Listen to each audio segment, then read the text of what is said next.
Donc bonjour à tous. Donc effectivement, je travaille pour, j'étais à Météo France jusqu'à une dizaine d'années, et depuis donc 2012, je travaille dans le réseau des chambres d'agriculture, mais plus particulièrement sur le regroupement des chambres d'agriculture du Massif central, qu'on appelle le CIDAM. Et je vous remercie beaucoup de m'accueillir aujourd'hui, surtout pour une longue conférence. J'ai rarement le temps de développer autant des aspects méthodologiques. Donc je vais vous parler. Donc c'est pas la souris, c'est ça? Ça sera le truc. Donc je vais vous parler, les deux premiers items, là, c'est de la méthode, c'est-à-dire pourquoi est-ce qu'on utilise des trajectoires climatiques réellement engagées et pas les projections climatiques standards, c'est-à-dire celles qu'on vous a présentées jusqu'à présent, celles qui sont utilisées à peu près partout. Une méthode, quelques mots sur une méthode de spatialisation qui utilise des configurations de relief, qui permet de gagner beaucoup en précision donc de spatialisation. Puis ensuite, on rentrera donc dans la description des résultats, quelles sont les trajectoires climatiques réellement en cours sur le territoire du Massif central, mais plus particulièrement sur la zone sud-sud-est, c'est-à-dire la zone méditerranéenne. Voilà, donc on va commencer par de la méthode. Premièrement, alors quelques mots du projet AP3C pour adaptation des pratiques culturelles au changement climatique. 5 volets. Moi, je m'occupe plus particulièrement du volet climatique, qui est c'est quoi les évolutions à l'horizon 2050. Alors, on a choisi 2050 pour deux raisons. Un, parce que ça parle beaucoup plus aux agriculteurs d'un point de vue professionnel que 2100. 2100, c'est de la sensibilisation des citoyens. Et 2050, en gros, la plupart seront encore là et seront en fonction, en particulier les jeunes agriculteurs. Et deuxièmement, parce que c'est une échéance suffisamment courte pour que finalement les scénarios d'émissions de gaz à effet de serre aient très peu d'influence à cette échéance-là. Surtout par rapport à maintenant, 2024. Deuxième volet agronomique, c'est-à-dire qu'en fonction de ces évolutions climatiques, c'est quoi les impacts de ce changement climatique en cours sur telle culture, donc à l'échelle des parcelles. Si on regroupe les parcelles d'une exploitation, on appelle ça l'approche système, c'est-à-dire comment l'exploitation agricole elle pourra ou elle ne pourra pas s'adapter au changement climatique en cours. Et ensuite, quand on agglomère encore plus, soit on agglomère par toutes les exploitations du même type et on a l'approche filière, ou alors on l'agglomère d'un point de vue territorial, et c'est ce qui nous a été demandé en particulier par le commissariat du Massif central, donc on l'a fait, on a fait de la cartographie un peu à cause et grâce à eux. Donc, on va rentrer tout de suite dans le vif du sujet. Donc, sur le volet climatique, les projections qui sont utilisées à peu près partout, actuellement encore, sont des projections qui sont assez directement issues de modèles physiques de recherche, qui cherchent à détailler désormais de mieux en mieux les processus qui sont à l'œuvre à l'intérieur du changement climatique, mais qui n'ont pas, à améliorer le pourquoi du changement climatique, mais qui n'ont pas pour but premier de décrire des trajectoires. En particulier à un niveau sous-global, parce qu'il se trouve que désormais, au niveau global, effectivement, les trajectoires sont conformes. Au contraire de AP3C, moi, ce que j'ai développé, c'est un outil de description, c'est-à-dire de trajectoires qui sont en cours. Donc, comme c'est un outil statistique, il est beaucoup plus léger que les modèles physiques du climat. Donc, on a pu en faire de nombreuses itérations, donc pour nous, 10 000 projections.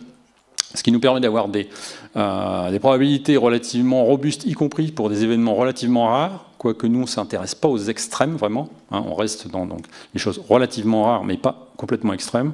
Puis la méthode de spatialisation, en configuration de relief, nous a permis de spatialiser, on va dire, ces projections au pixel de 500 mètres. Et le plus important, pourquoi est-ce qu'on a fait ça? Parce que les trajectoires qu'on obtient de cette manière-là, par construction, ces trajectoires climatiques, elles sont compatibles avec les trajectoires qui sont réellement engagées sur le terrain. Et ça, c'était une demande implicite ou explicite, ça dépend des moments, mais c'était vraiment une demande du monde agricole d'avoir des projections qui correspondent à ce qu'ils vivent sur le terrain. Alors, quand on raconte, je préfère que ce ne soit pas uniquement moi qui raconte ce genre de choses, parce qu'en général, dans l'assistance, il y a un certain doute.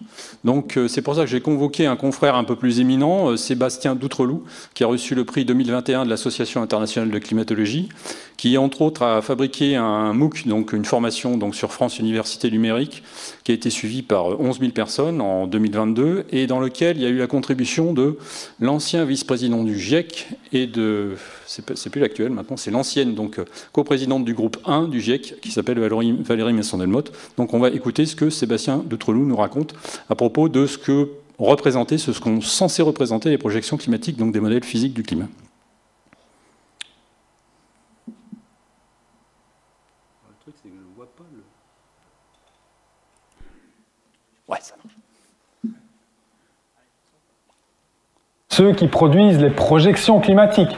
Pour ces modèles, les conditions initiales sont des valeurs par défaut, et puis à intervalles réguliers, ils sont forcés uniquement par des valeurs de concentration de gaz à effet de serre, de rayonnement solaire ou encore d'éruptions volcaniques.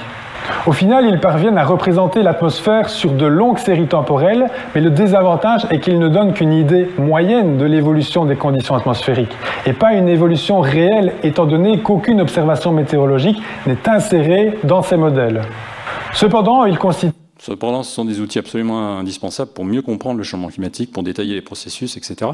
Mais donc, je vais rappeler en dessous, donc, il n'y a pas d'observation météorologique dans les modèles climatiques physiques, et on ne peut pas s'attendre spontanément à ce qu'ils reproduisent donc, les évolutions réelles du climat. Alors ça, c'est une affirmation de principe. Mais il aurait pu se produire que dans notre zone du monde en particulier, ce qui n'est pas censé se produire, ça se produise quand même, c'est-à-dire que les projections climatiques issues des modèles physiques du climat soient compatibles avec les trajectoires telles qu'on est effectivement en train de les vivre depuis une cinquantaine d'années. Et bien hélas, ce n'est pas le cas. Alors donc, où je clique simplement? Non. Voilà. Donc, pour ça, plutôt que de faire donc, des graphes moi-même, je suis allé regarder donc, sur un outil que je trouve particulièrement précieux, qui est associé au dernier rapport du GIEC, qui s'appelle l'Atlas interactif, sur la moyenne des températures maximales du printemps, parce que je sais que c'est là où il y a la divergence la plus importante, soyons honnêtes. Sur votre gauche, vous avez donc l'évolution en une cinquantaine d'années, enfin 55 ans, donc tendancielle, qui est projetée donc, par le dernier paquet donc, de modèles physiques du climat, qui est CEMIP6. En scénario moyennement émetteur de gaz à effet de serre, mais vu que l'échéance maximale n'est pas très lointaine, ça ne serait pas très différent avec les autres scénarios. Et puis sur votre droite, vous avez donc les évolutions réelles qui sont donc, ils se trouvent donc, enfin qui sont en 35 ans. Donc je vous lis les valeurs. Donc simuler 1,5 à 1,6 degrés sous-entendu sur le territoire du Massif central en 55 ans, ça c'est les projections. En observation, ça va 3 à 4 fois plus vite. Alors bien entendu, nous dans le cadre, enfin derrière, on était censé les appliquer à de la production agricole. Il n'était pas question donc qu'on utilise ce genre, on va dire, de projection qui va beaucoup plus lentement que ce qui se passe en réalité sur un paramètre qui est très sensible pour l'agriculture. Les températures maximales du printemps, enfin les températures de l'après-midi au printemps, c'est très important pour le démarrage de la végétation en particulier. Voilà. Donc, alors nous, on avait fait quand même ce genre de comparaison avant, et donc ça c'est un graphique. Donc, alors c'est toujours les moyennes des températures maximales du printemps. Vous avez donc, c'est sur Clermont-Ferrand. Vous avez donc sur votre gauche, c'est le truc qui marche là. Comment on peut avoir le pointeur? Ah oui, c'est bon, ça va aller. Donc vous avez donc les points observés en moyenne des températures. Merde, précédent. J'aurais pas dû. Voilà. Donc vous avez donc les évolutions observées donc en point noir. Vous avez donc les évolutions simulées en vert, c'est un scénario moyennement émetteur de gaz à effet de serre, un paquet de 10 modèles donc, qu'il y a sur le site DRIAS, les futurs du climat. Et puis en point rouge, c'est un scénario fortement émetteur de gaz à effet de serre. Donc on peut voir là, on va dire en termes d'évolution tendancielle, le même rapport qui a été trouvé sur le rapport du GIEC, là, et on était content qu'on ait bien trouvé la même chose, c'est-à-dire un rapport d'un facteur 4 environ entre la tendance donc observées et les tendances simulées. Mais ce graphique aussi, il peut se lire de manière horizontale, c'est-à-dire que l'espérance à laquelle on est arrivé maintenant, là, aux alentours de 18,5 degrés, on va dire, alors déjà, ça part à peu près du même endroit, donc c'est parce que les modèles sont recalés en niveau sur une période de référence, heureusement. Donc, si on regarde donc, ce qui se passe à la fin du XXIe siècle, en scénario fortement émetteur de gaz à effet de serre, l'espérance, la valeur centrale, elle est quelque part vers les 18 degrés. Ça veut dire quoi? Ça veut dire que pour ce paramètre qui est important pour l'agriculture, vous pensez regarder vers le futur, y compris lointain, y compris en scénario fortement émetteur de gaz à effet de serre, mais en fait, vous regardez déjà le passé du climat. Donc, effectivement, des conclusions, des stratégies d'adaptation qui peuvent être fortement, on va dire, erronées si vous utilisez directement ce genre d'informations. Voilà pourquoi nous, on s'est basé sur les trajectoires donc réellement observées. Alors, sur quel domaine est-ce qu'on fait nos projections? Enfin, la spatialisation. Donc, historiquement, on avait le domaine vert. Pourquoi? Parce qu'il entoure les 11 départements dont les chambres d'agriculture sont partie prenante du projet AP3C. Et puis donc à la demande du commissariat du Massif central, on est parti donc sur une cartographie plus grande qui comporte la totalité du Massif central, au nord le Morvan et au sud donc la Montagne Noire. Et ça tombe très bien pour vous, pour votre colloque, parce qu'on a un peu plus, enfin beaucoup plus même, de zones méditerranéennes associées. La nouveauté météorologique, alors pourquoi est-ce que je reparle donc de ce rectangle vert, c'est qu'il y a encore quelques semaines sur notre site, vous pouviez accéder aux cartes donc sur le petit domaine.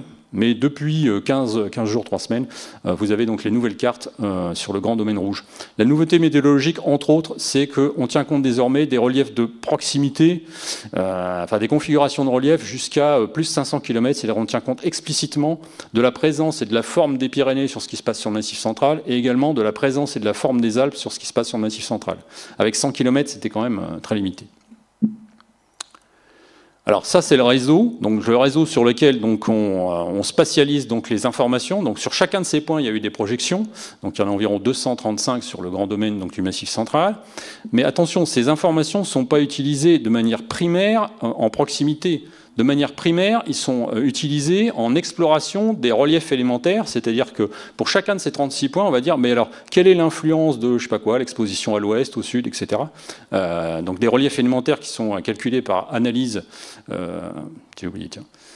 Allez, en composante principale, voilà. Donc on extrait donc ces reliefs élémentaires. C'est pas un choix, on va dire, d'un spécialiste qui dit bah, on va étudier l'influence de l'effet de vallée, les choses comme ça. Non, c'est sorti donc de l'analyse en composante principale qui isole les reliefs, qui explique le maximum de variabilité sur donc l'ensemble du Massif central. Et donc alors on obtient donc on explore des coordonnées sur environ 60 reliefs élémentaires, 15 pour les 4 domaines, le domaine de 4 km de large, 20 km, 100 km et 500 km de large. Et on a été quand même très surpris d'avoir des corrélations au carré qui peuvent monter jusqu'à 0,97 pour les températures et l'évapotranspiration potentielle.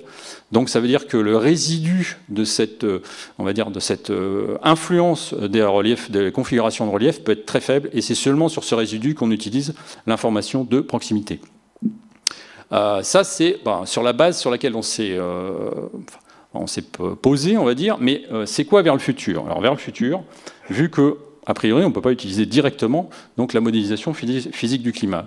Donc on est parti d'une constatation, donc ça c'est l'évolution de la température moyenne mondiale analysée par les modèles jusqu'en 2015, c'est issu du dernier rapport du GIEC, et simulée donc, en projection selon différents scénarios d'émissions de gaz à effet de serre, on va dire graphique sur lequel il y a eu une prise de position, donc je ne vais pas dire qu'on la revendique, mais en tout cas on l'assume, c'est d'éliminer des scénarios socialement invraisemblables. Alors on a éliminé le 8.5, parce qu'en gros ça correspondrait à une remobilisation massive des réserves de charbon, on va dire au niveau de la planète, c'est-à-dire on appuie au maximum, à fond sur l'accélérateur du changement climatique, on émet un maximum. On a dit non, ça c'est plus trop vraisemblable. Alors, il y a des déclarations du ministre indien, enfin du Premier ministre indien, qui nous ont fait un peu peur à un moment, parce qu'il voulait relancer tout ça dans son pays, mais a priori, c'est pas global quand même, donc on l'a mis de côté. Et de l'autre côté, bah oui, on a considéré qu'étant c'est socialement invraisemblable, le SSP1, là, 1.9, qui correspond à, grosso modo à plus 1,5 degré à l'équilibre, enfin en 2100, pardon.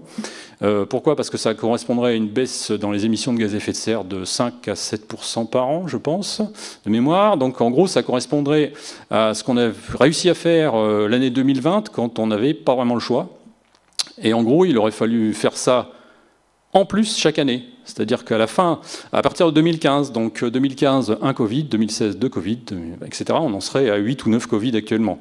En termes de modification, enfin de blocage, on va dire chez soi, on va dire de fonctionnement de la société qui serait perturbé par ce phénomène.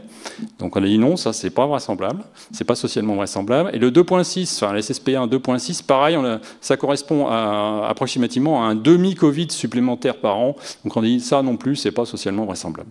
Donc on dit qu'est-ce qui reste comme scénario vraisemblable?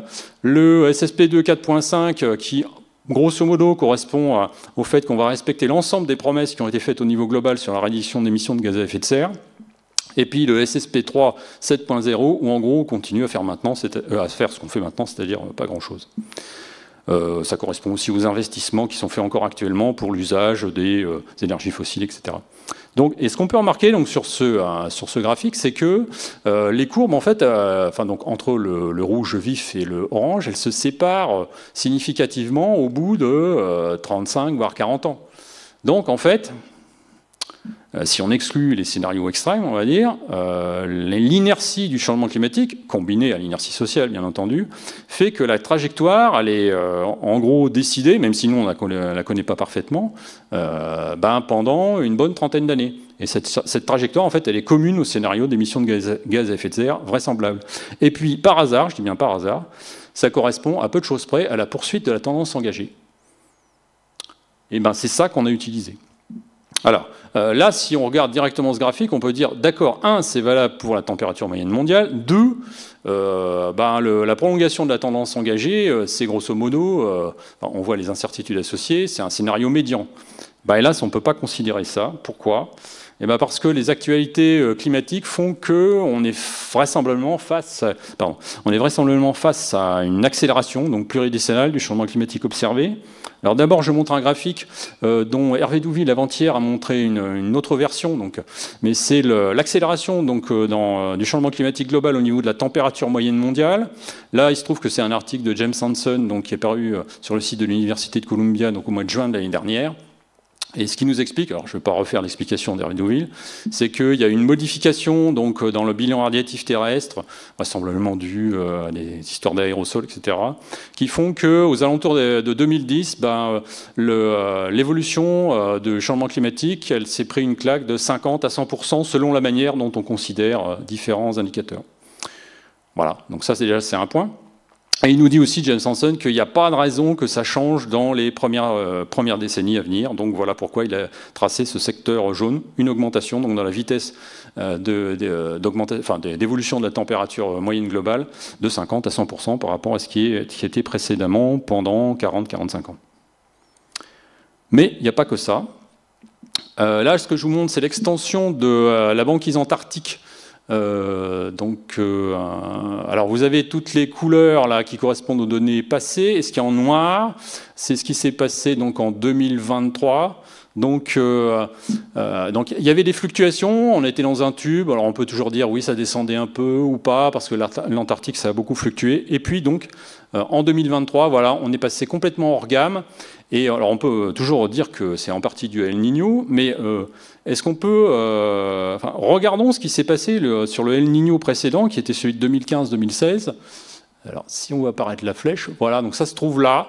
Donc effectivement, on était sorti un peu de la gamme, mais quand on regarde la surface de sortie de la gamme donc de l'El Niño de 2015-2016 par rapport à la sortie de gamme de l'El Niño qui est en cours, on est facteur 5 à facteur 10, j'ai pas fait le calcul exact.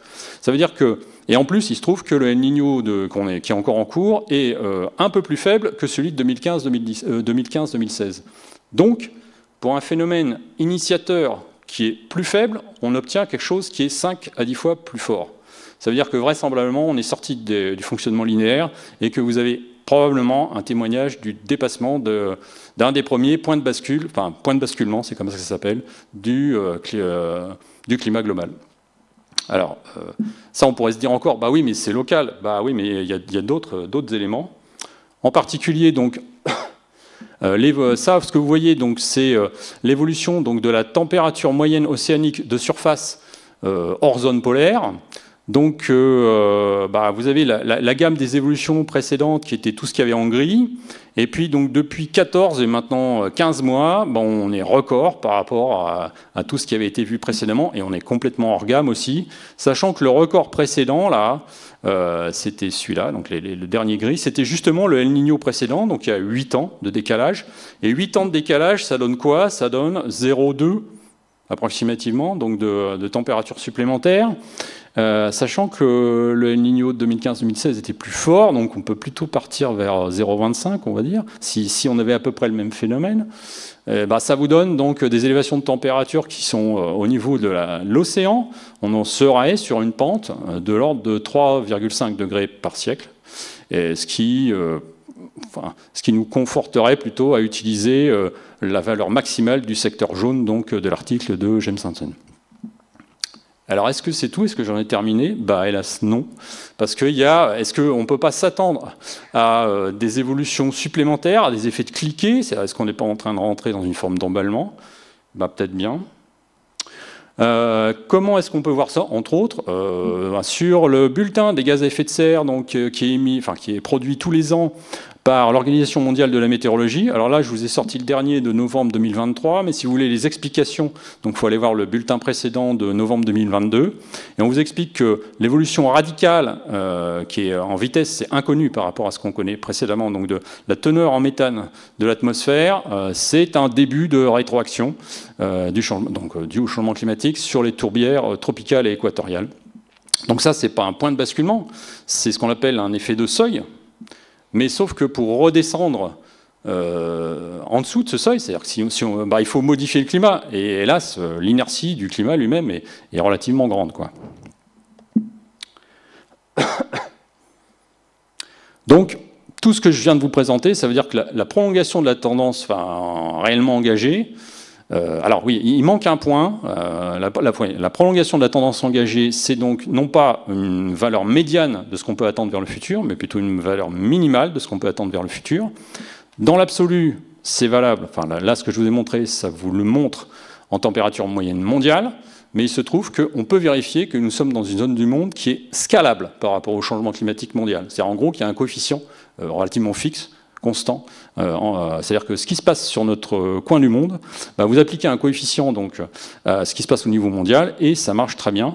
Et je ne l'ai pas fait et à la limite, je vous recommande de le faire vous-même, de vérifier. C'est-à-dire que vous allez sur l'Atlas interactif du GIEC, vous allez cliquer donc dans les informations régionales advanced sur un monde à plus 2 degrés, un monde à plus 3 degrés, un monde à plus 4 degrés et vous allez vérifier avec le pointeur ce qui se passe donc sur la France et vous trouverez bien, vous aussi, le même rapport donc de proportionnalité. Donc le raisonnement qu'on a fait sur les températures moyennes mondiales, on peut l'appliquer sur les températures donc sur l'Hexagone.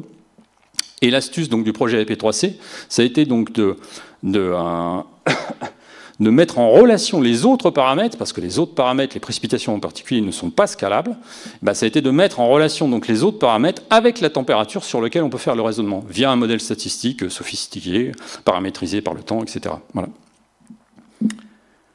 On pourrait se demander si, par hasard, on ne peut pas s'attendre à une amélioration dans la divergence entre les trajectoires climatiques réellement observées et ce qui est simulé habituellement. Et hélas, c'est pas ce qui est en cours. Pourquoi? Parce qu'on peut vérifier, en particulier sur le site DRIAS ou sur le prédécesseur qui s'appelle Scampay, que sur notre région du monde, entre le 4e rapport du GIEC, c'est-à-dire les modèles CEMIP3, et le 6e rapport du GIEC, on est plutôt dans le cadre d'une aggravation de cette divergence. On était plutôt à facteur 3 avant, maintenant on est plutôt à facteur 4, hors proximité de la mer, parce que ça atténue un peu ça. Et que, hélas, ça va probablement s'accroître à l'avenir à cause de la trajectoire observée en cours et de ce que je vous ai indiqué précédemment. Et Hervé Douville a bien dit lui aussi que les modèles CEMIP6 ne captent pas ces effets, on va dire, de cliquet et d'accélération. Donc, hélas, il ne faut pas s'attendre à ce que les modèles captent mieux, on va dire, le signal tel qu'il est réellement en train de se produire sur le terrain. Alors, quand on dit ce genre de choses, on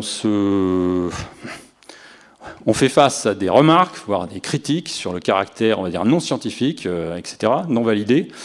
C'est la raison de la présence de cette diapositive qui montre que le projet AP3C, il y a des éléments un certain nombre d'éléments de méthode de la méthode climatique du projet AP3C qui ont subi le filtre de la révision donc par des confrères, par des pairs. J'ai tenu quand même à rajouter donc l'invitation qui était à l'ENS, donc à Paris. Donc pourquoi? Parce que c'est un colloque de sciences sociales qui était donc consacré aux diversités sociales et écologiques et pendant lequel on m'a demandé de plancher sur les dysfonctionnements qui résulteraient dans la société de la poursuite de l'usage, en particulier dans la décision publique, de projections climatiques qui sont sévèrement divergentes de ce qui se passe en réalité sur le terrain. Donc voilà. Mais entre autres, on pourrait penser que ça amène à une conflictualité plus forte, à une radicalisation du fonctionnement de la société. Et je ne fais aucun commentaire par rapport à ce qui se passe actuellement. Ces considérations générales étant terminées, maintenant, je vais vous présenter, voilà ce qui est en train de se produire en température, en précipitation, donc d'abord climatique, puis ensuite agroclimatique. Donc, au niveau climat, on va commencer par la température moyenne annuelle. Donc là, il y aura quelques photos, enfin quelques images grand domaine, mais après, rassurez-vous, je vais vous zoomer sur la partie méditerranéenne. Donc voilà ce que ça donne en termes d'évolution, telles qu'elles se sont réellement enclenchées, donc sur le Massif central, sans accélération, donc jusqu'en 2050. Bah, regardez la valeur médiane, aux alentours de 1,8, 1,9 degrés, vous multipliez par 2, puis vous obtenez quelque chose comme 3,8 degrés par siècle.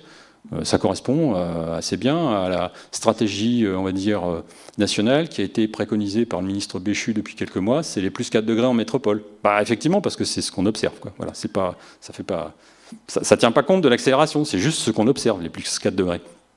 Alors le zoom donc, sur la zone méditerranéenne, donc qu'est-ce que je peux dire? Bah, il y a vraisemblablement une petite atténuation donc, avec l'augmentation de l'altitude. Alors, sur la zone méditerranéenne, donc c'est ce que moi j'ai avec le projet AP3C, c'est-à-dire que ça concerne essentiellement le Gard, l'Hérault, un petit bout de l'Aude, un bout de la Lozère, un bout des Bouches-du-Rhône et puis un bout du Vaucluse. Voilà. Et là, donc, sur les températures moyennes annuelles, ben, effectivement, il y a un petit effet de tempérance en fonction de l'altitude, sachant que nous, dans le Massif central, on ne va pas jusqu'aux neiges éternelles. Hein. Donc je ne vous garantis pas que ça ne serait pas différent si on allait sur les Alpes. Hein. Voilà. Alors, on peut présenter des résultats donc, en évolution et également des résultats en échéance fixe. Voilà, c'est juste une manière différente. Mais il y a certaines choses qui se voient mieux dans les cartes d'évolution que des cartes d'échéance fixe et réciproquement. Par exemple, pour les cartes d'échéance fixe, lorsque vous avez... qu'est-ce que je veux dire en hiver, le 0 degré en moyenne, bah, c'est important pour le maintien de la couche neigeuse. Enfin, voilà. Voilà pourquoi je présenterai assez souvent des cartes d'évolution, mais de temps en temps des cartes en échéance fixe double 2000 et 2050. Alors je vais faire saison par saison. D'abord le printemps. Alors le printemps, c'est la saison sur laquelle la température évolue en réalité sur le terrain le plus vite par rapport à l'été. Regardez les valeurs centrales, aux alentours de 2,5 degrés en 50 ans, donc 5 degrés par siècle, avec sur la zone méditerranéenne un gradient quand même assez fort entre l'Est et l'Ouest. Ça peut dépasser donc les 3 degrés en 50 ans, c'est-à-dire les 6 degrés par siècle, donc plutôt vers l'Est du domaine. En été, ça a été une surprise pour nous au départ, mais bon, on a compris la cohérence, c'est qu'en valeur moyenne, regardez le centre de l'échelle, on est aux alentours de 1,8 degrés, c'est-à-dire sensiblement moins qu'au printemps. Alors, notre propos, c'est pas de faire de la physique, on n'est pas dans le cadre du pourquoi, mais quand même, on nous a demandé, on posait tellement de fois la question qu'on a fini par dire que le fait que vous ayez des valeurs qui sont faibles en augmentation estivale, particulièrement sur les hauteurs, regardez ce qui se passe au niveau des reliefs donc du nord de la Lozère, on est au 1,5 degré en 50 ans, donc c'est extrêmement faible, ça serait cohérent avec le fait qu'un apport de chaleur supplémentaire lié au relief, ça vous fait du soulèvement plus fort, donc ça vous crée des nuages supplémentaires, donc les nuages supplémentaires, ça vous bloque le rayonnement, et donc ça limite les augmentations de température liées au changement climatique, sous-entendu, tant que la situation n'est pas tellement sèche que même le soulèvement plus fort, bah, il ne vous créera pas de nuages. Et en particulier, c'est vraisemblablement la raison pour laquelle, quand on est franchement au sud, vous n'avez pas le même effet, quoique les altitudes soient à peu près comparables par rapport à ce qui se passe en Lozère. Voilà. J'espère que c'est clair. Alors, je vais passer à l'hiver. Voilà. Donc l'hiver, le 0 degré, justement pour les neiges, je ne vais pas dire éternelles, mais le maintien, on va dire, d'une couche neigeuse pendant plusieurs mois l'hiver, c'était une situation courante. Bah, regardez ce qui se passe sur les monts Lozère, oui, en climat 2000, on l'avait encore. En climat 2050, bah, on n'en a plus, quoi. Voilà. Donc il y a des gens qui se posent des questions sur les activités sportives hivernales, dans le Massif central en particulier. Il y en a qui veulent bien voir, il y en a qui ne veulent pas voir, mais voilà, c'est en train de... Voilà, la neige naturelle est en train de régresser très rapidement. Ce qui indique... on peut voir sur certaines cartes d'évolution aussi des rétroactions avec l'albédo, c'est-à-dire que ponctuellement, c'est la saison sur laquelle les températures évoluent le plus vite. Si vous passez donc d'une situation où il y avait beaucoup de neige l'hiver sur votre sol à une situation où il y a peu de neige l'hiver, bah vous avez une transformation d'albédo, c'est-à-dire qu'avant vous avez une réflexion forte des rayonnements, et puis après, une fois que ça a commencé à disparaître, ça va jusqu'au bout. C'est en transition pluridécennale, mais c'est cohérent avec le fait que pendant le moment pluridécennal où la couche neigeuse hivernale est en train de disparaître, bah, l'évolution des températures est radicale en hiver à cause de cet effet d'albédo. Maintenant, je passe aux précipitations. Donc, les précipitations, il faut impérativement tenir compte de l'incertitude statistique associée. Et donc là, je vous la donne. Elle est de plus ou moins 70 mm donc en 50 ans. Ce qui fait qu'en gros, il n'y a pas grand-chose de significatif sur la carte, sauf peut-être ce qui se passe du côté de l'est de l'Aude. Par contre, ce qui est significatif quand même, c'est le gradient, parce qu'entre les évolutions prévues donc au milieu du Gard et puis les évolutions au nord de l'Aude, là, il y a bien 120-130 mm d'écart entre les deux. Donc oui, alors même si on n'est pas précis sur le gradient, oui, vraisemblablement, il y a un gradient significatif entre l'est et l'ouest donc de la zone présentée. Donc en cumul annuel, on peut aussi faire des cartes à échéance fixe. Et là, ce qu'on voit apparaître, c'est du jaune du côté de l'Aude en particulier. Donc vous avez des seuils de précipitation qui sont en train de diminuer, mais pas partout. Regardez ce qui se passe en particulier donc, sur les reliefs, voilà, par exemple. Je vais faire saison par saison. Donc le printemps, c'est une saison sur laquelle, en moyenne, les précipitations diminuent sensiblement. D'ailleurs, c'est cohérent avec le fait que c'est la saison où les températures évoluent le plus vite à la hausse. Parce que, enfin, une question de capacité calorifique, au plus l'air est sec, au plus il est facilement réchauffable et refroidissable. Réchauffable, j'en ai déjà parlé. Refroidissable, il ne faudra pas l'oublier quand je parlerai des dernières gelées. Donc oui, le printemps, c'est une saison sur laquelle les précipitations sont en train de diminuer. Alors après, on ne verrait pas la même chose en 2000 et 2050. Il y a des endroits où finalement, c'est pas grave que les précipitations diminuent fortement au printemps. Il y a des endroits où ça peut être sévère. Voilà. C'est-à-dire, on peut voir apparaître des stress hydriques forts tôt le printemps. En été, les précipitations, là j'ai fait les deux échéances, à 2000 et 2050, donc oui, très généralement, vous avez les précipitations qui diminuent. Par contre, regardez ce qui se passe avec les reliefs. Donc, dans les endroits justement où les températures estivales étaient quasiment bloquées, donc, vous avez associé un maintien, voire une légère augmentation des précipitations sur ces zones-là. C'est cohérent. Les nuages, quand ils se forment, il y a un peu plus donc, de précipitations à l'avenir. Oui, c'est cohérent. C'est pas parce que le signal de grande échelle il est sur une diminution des précipitations estivales que grâce à des conditions locales, vous ne pourrez pas avoir sur des territoires qui sont non négligeables quand même, à l'échelle du Massif central, c'est l'équivalent d'une taille de 2 ou 3 départements, oui, vous avez des précipitations qui sont en train d'augmenter. Alors pas n'importe quelle précipitation, bien entendu, c'est des précipitations sous forme d'averses, orageuses, etc. Après, il y a toute la question de l'utilisabilité de ces précipitations supplémentaires pour l'agriculture. Voilà. Dernière saison, l'automne. Alors l'automne, là, ce qui est fort et clair, alors toutes les couleurs sont en augmentation, mais évidemment, au plus c'est vert, au plus c'est fort, voilà, vous avez sur les Cévennes l'augmentation des épisodes cévenols. Ça, on ne remet pas en cause les modèles globaux du climat. Oui, on trouve effectivement la même chose, parce que c'est beaucoup dû à la Méditerranée. Hein. C'est pas vraiment un phénomène de petite échelle, ce truc-là. Simplement, donc par rapport à ce qui vous est présenté habituellement, ça peut aller 50 à 100% plus vite, en observation. Donc ça, c'était pour le climat. Maintenant, je vais passer à l'agroclimat. Je vérifie que je ne déborde pas. Donc l'agroclimat, alors on va commencer par le bilan hydrique potentiel. Alors pour ceux qui ne sont pas trop, on va dire, dans le domaine, c'est quoi cette histoire-là? En positif, on compte les précipitations, et en négatif, on compte la demande évaporatoire de référence, qui s'appelle l'évapotranspiration potentielle, qui est l'évapotranspiration réelle d'un couvert herbeux qui subirait jamais de stress hydrique. Pourquoi est-ce qu'on fait cette chose-là, qui est quand même extrêmement simplifiée? Ça ne tient pas compte du sol, parce que le TP en particulier, ça peut se calculer à partir de paramètres exclusivement atmosphériques, donc les mesures météorologiques standards. Voilà. Mais il faut faire attention, c'est que ce bilan hydrique potentiel, il ne peut pas s'utiliser de manière absolue. Il peut s'utiliser de manière relative. C'est un bilan hydrique potentiel qui diminue. C'est une aggravation du stress ou une diminution de l'excédent. Voilà, mais on ne peut pas. Si on veut vraiment avoir la conséquence réelle, il faut faire le bilan hydrique réel. Mais comme c'est facile à calculer, on a fait quand même des cartographies, puis c'est assez souvent utilisé quand même. Donc l'évolution du bilan hydrique potentiel annuel. Alors le bleu, c'est quand même une diminution. Voilà, donc c'est une des grandes cartes que je vous présente. Donc sur le nord-ouest du Massif central, sur le cœur du Massif central, sur les zones d'altitude, on a quand même une baisse de 80 à 100 mm. Et puis, donc, ce qu'on peut voir sur la carte générale, c'est qu'il y a un dipôle, c'est-à-dire que ça se dégrade beaucoup plus fortement sur le bassin de la Garonne, sur le sud-ouest, que de l'autre côté, donc vers le sud-est. Donc j'ai fait un zoom. Voilà, et donc on a à peu près toute la gamme sur la zone restreinte méditerranéenne. Lorsque vous allez du côté de l'Aude, oui, on arrive à les 250 mm de dégradation du bilan hydrique potentiel en 50 ans, c'est considérable. Hein. Et c'est ce qui est en train de se produire, sans accélération, je me permets de le rappeler. Et puis ailleurs, alors même sur le Gard, on a quand même 100 mm de moins. Hein. Ça ne veut pas dire, enfin, d'accord, c'est bleu, voilà, je n'ai pas nécessairement choisi les couleurs, mais c'est quand même une dégradation assez sensible donc, de ce bilan hydrique annuel. Donc je vais faire saison par saison, comme pour les températures et les précipitations. Donc, alors ça c'est les échéances fixes.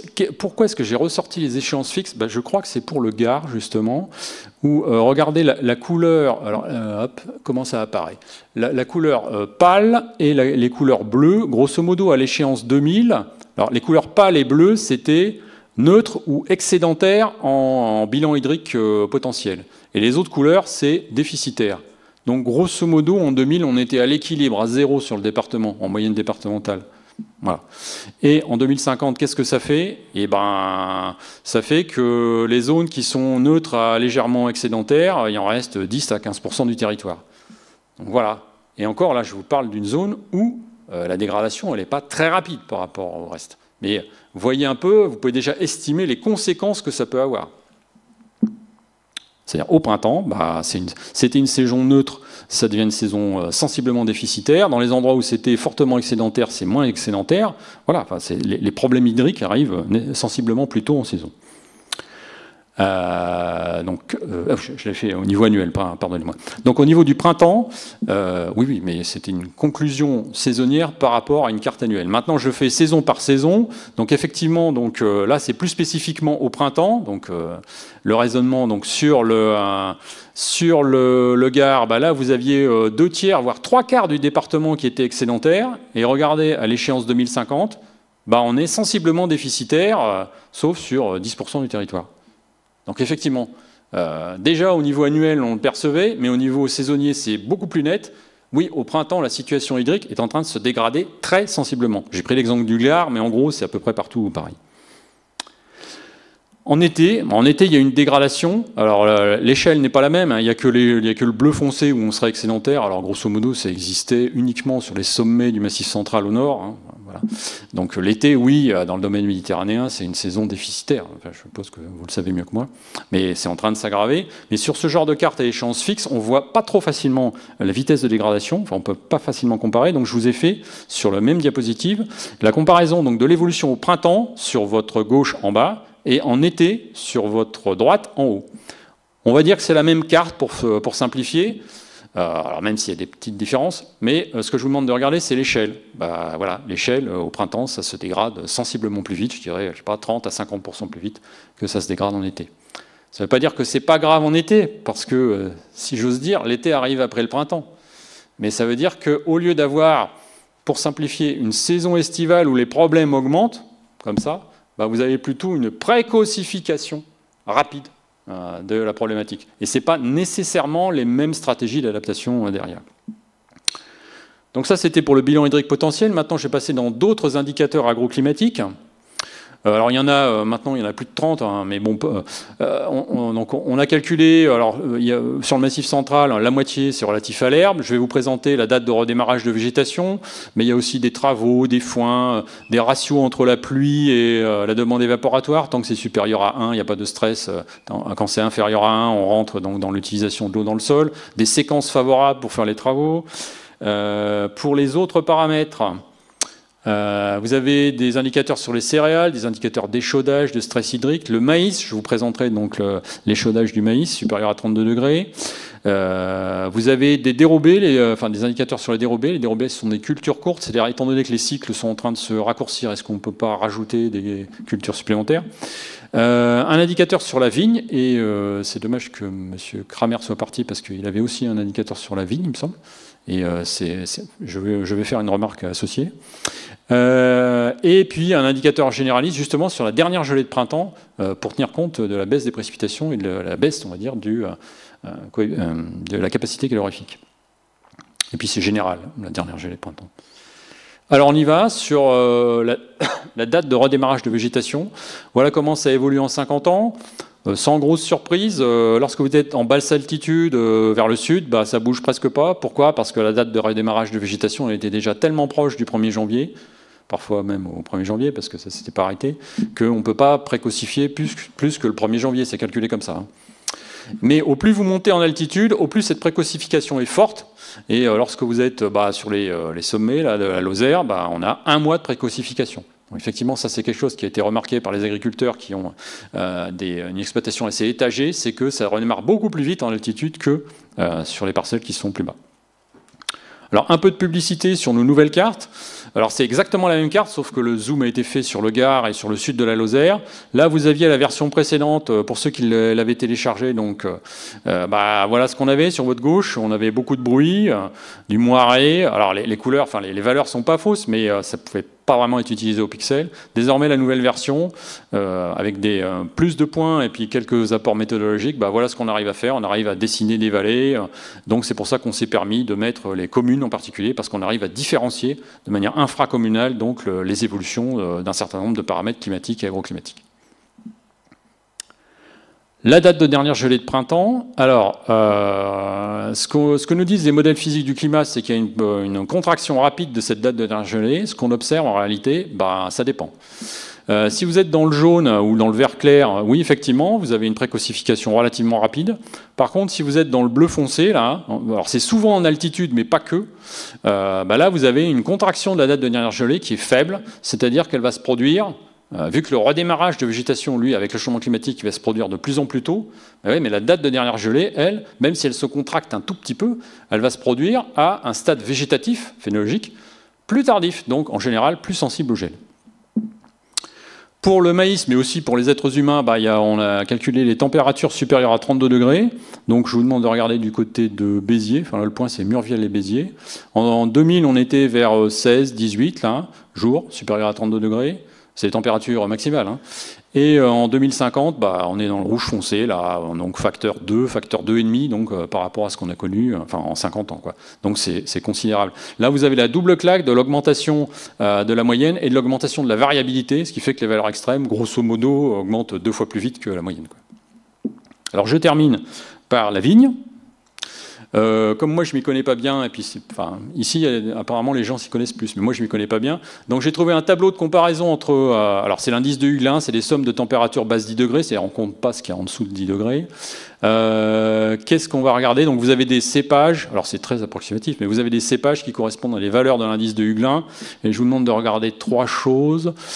Premièrement 1900 là, Cabernet, Merlot, ça c'est du Bordeaux. On va faire simple. 2100, là, 2200, là, Cinsault, Grenache, Syrah, on va dire Rosé de Provence, pour faire simple. Et puis les cépages les plus résistants en France, 2400 degrés, enfin voilà. Valeur de l'indice de Huglin, 2400. Donc retenez 1900 Bordeaux, 2100 Rosé de Provence et 2400 maximum en France. Qu'est-ce que ça donne? Au niveau général donc, du Massif central, on obtient en climat 2000 des choses cohérentes. C'est-à-dire que le premier violet, là, 1900 à 2100, le vin de Bordeaux, effectivement, le Malbec qui fait du côté de Cahors, oui, je crois qu'il est issu de Bordeaux à la base. Oui, et puis ailleurs, il y a de la viticulture dans l'Allier, mais avec des cépages rustiques, donc c'est pas du Bordeaux, le 5% en particulier. En 2050, le paysage a entièrement changé pour la viticulture. Donc je vous avais parlé de l'Allier, les 3/4 du territoire de l'Allier sont compatibles avec la viticulture de type Rosé de Provence. Sur le Lot, on voit arriver donc des zones où on est à la limite de fonctionnement des cépages français les plus résistants. Et puis pour le sud-est, j'ai fait un zoom. Donc voilà ce que vous aviez donc en 2000, c'est-à-dire en 2000 le climat avait déjà augmenté, avait déjà évolué un peu. On peut considérer que la forte accélération c'est vers le milieu des années 70, même si on a eu du mal à s'en rendre compte. Oui, vous aviez des choses qui étaient cohérentes avec le Rosé de Provence et d'autres qui commençaient à être plus cohérents avec des cépages les plus résistants. Par contre, à l'échéance 2050, là, on dépasse les 2800, c'est-à-dire que ça dépasse les capacités de fonctionnement des cépages les plus résistants sur la planète. Ça veut dire quoi? Ça veut dire qu'à cette échéance-là, 2050, on arrive dans des zones de non-viticulture par hyperthermie. Et si vous vous souvenez bien de la diapo de Wolfgang Kramer, lui, ce qu'il avait montré, et c'est ce qu'on obtient effectivement avec la modélisation physique standard, ce genre de perspective, c'est-à-dire de non-viticulture par hyperthermie, vous l'obtenez vers 2100 en scénario fortement émetteur de gaz à effet de serre. Et là, c'est un fonctionnement mais très différent de la stratégie d'adaptation. C'est d'un côté, ce qu'on vous présente, c'est quelque chose de potentiel, vu que ça dépend du scénario d'émissions de gaz à effet de serre, et puis ça sera pour vos petits-enfants. Mais la réalité du changement climatique observé sur cet indicateur, bah, c'est dans 25 ans, donc ça vous concerne vous directement, et donc ça dépend très peu du scénario d'émissions de gaz à effet de serre.